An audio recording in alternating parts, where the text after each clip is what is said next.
Highways and interstates across East Texas are a lifeline to our livelihood, and construction and maintenance on both never really end.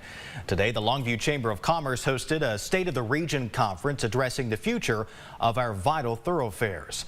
KLTV7's Andrew Culver was there. County judges are all working together. It's an amazing thing.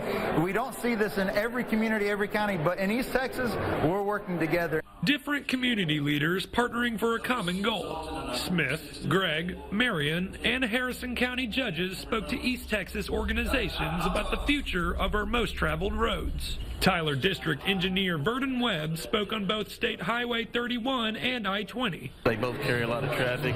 They both experience pretty high crash rates, and the expansion projects take time. We've been talking about some of these for many, many years. A 6-lane expansion on I-20 from the Smith County line to State Highway 31 is set in the works for January of 2031. The project is estimated to cost around $410 million. As far as Highway 31 from Tyler to Kilgore, Webb says expansion projects for a 4-lane divided corridor are set in the works for either 2029 or 2030. It's a long process.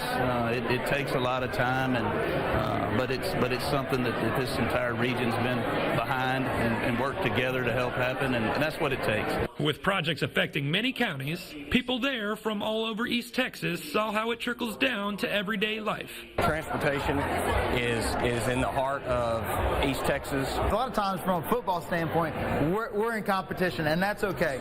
But when it comes to business, when it comes to travel, when it comes to infrastructure, we all ought to be on the same team.